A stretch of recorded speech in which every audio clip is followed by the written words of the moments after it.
Mumbai Ahmedabad high speed rail corridor के महाराष्ट्र के हिस्से के सिविल पैकेज C3 में बन रहा है इस प्रोजेक्ट का सबसे लंबा रिवर ब्रिज, जो बनेगा वैतरणा नदी पे।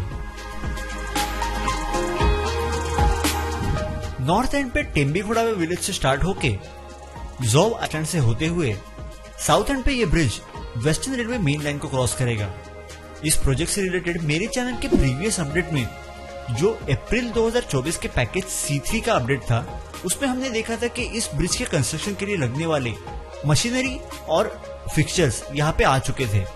अभी अगर हम अगस्त के महीने में देखें तो वैतरणा नदी में अप्रोच ब्रिज का काम काफी तेजी से शुरू हो चुका है। इस ब्रिज के पियर्स का निर्माण कॉफरडैम टेक्निक से किया जाएगा। इसके बारे में इन डिटेल जानकारी हम इस ब्रिज के आने वाले फ्यूचर अपडेट्स में देखेंगे। वैतरणा के बाद सबसे लंबा रिवर ब्रिज जो आता है वो है भरूच के नजदीक नर्मदा रिवर पे। नर्मदा का ये ब्रिज 1.4 किलोमीटर लंबा रहेगा। अगर कंपैरिजन के तौर पे देखें तो वैतरणा और नर्मदा के ब्रिज एक दूसरे से काफी अलग रहेंगे। वैतरणा के ब्रिज पे 40 मीटर के 58 यानी 58 स्पैन्स रहेंगे, जो फुल स्पैन लॉन्चिंग मेथड या FSLM टेक्निक से ब्रिज किए जाएंगे। तो इस ब्रिज की कुल लंबाई 2.3 किलोमीटर होगी, जो इसे इस प्रोजेक्ट का सबसे लंबा रिवर ब्रिज बनाता है। वही अगर हम नर्मदा ब्रिज की ओर देखें तो उसमें 60 मीटर के 24 स्पैन रहेंगे, जो सेगमेंटल लॉन्चिंग के जरिए ब्रिज किए जाएंगे। वैतरणा के अलावा total 7 river bridge package C3 में बनाए जाएंगे। अभी उनके बारे में इन डिटेल और स्पेसिफिक जानकारी हम फ्यूचर में आने वाले C3 अपडेट वीडियोस के दौरान देखेंगे। अभी हम यूजुअली देखते हैं कि मानसून के दौरान इंडिया में सिविल और कंस्ट्रक्शन वर्क्स होल्ड पे रहते हैं, सिंस वाटर लॉगिंग या साइट अप्रोच का इश्यू आता है। लेकिन ग्लोबली शेड्यूल्ड मानसून हमें केवल इंडियन सबकॉन्टिनेंट में ही देखने मिलता है। बाकी जगहों पे रेन्स अनशेड्यूल्ड ऑकरेंस करते हैं, लेकिन फिर भी वहां पे ऐसे सिविल वर्क शुरू रहते हैं।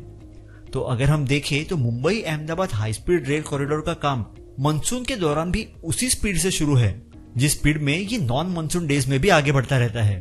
तो इस प्रोजेक्ट के एग्जीक्यूशन को हम एक्चुअल में वर्ल्ड क्लास लेवल का कह सकते हैं।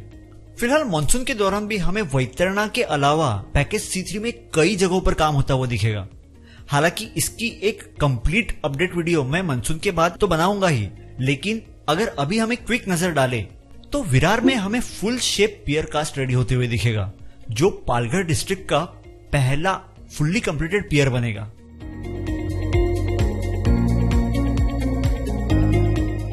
केवे रोड के नजदीक होने वाले क्रॉसओवर के पास पियर फाउंडेशन और पियर कंस्ट्रक्शन शुरू हो चुका है, जो आप लोकल ट्रेन से बहुत क्लियरली देख सकते हो। यहाँ पे बनने वाले शिंजो पियर ब्रिज का भी फाउंडेशन का काम शुरू हो चुका है। थोड़ा अगर नॉर्थ की तरफ बढ़े तो डहाणू ईस्ट के चरी विलेज में भी पियर फाउंडेशन का काम शुरू हो चुका है, और आंबेसरी में पियर कंस्ट्रक्शन अभी क्लियरली दिखने लगा है। इन सब कामों के अलावा पैकेज C3 में बनने वाले सभी माउंटेन टनल्स पे काम शुरू हो चुके हैं। हालांकि ब्लास्टिंग अभी तक कहीं पे शुरू नहीं हुई, लेकिन 2 NATM मशीन 2 साइट्स पे मौजूद हो चुके हैं। तो ओवरऑल ये था हमारा अगस्त 2024 का Vaitarna bridge update. Package C1, C2, C3 के फुल और मेजर अपडेट्स के अलावा ऐसे क्विक अपडेट्स में आप तक फ्रीक्वेंटली शेयर करता रहूंगा। तो make sure to stay tuned on my channel. आशा करता हूं कि आपको ये वीडियो पसंद और क्लियरली समझ में आई हो। कोई भी डाउट, क्वेरी या सजेशन हो तो कमेंट सेक्शन में जरूर लिखें। मैं यूजुअली कोई भी जेन्युइन कमेंट अनआंसर्ड नहीं छोड़ता। मिलेंगे ऐसे ही किसी अगले अपडेट वीडियो में। तब तक जय हिंद, जय महाराष्ट्र।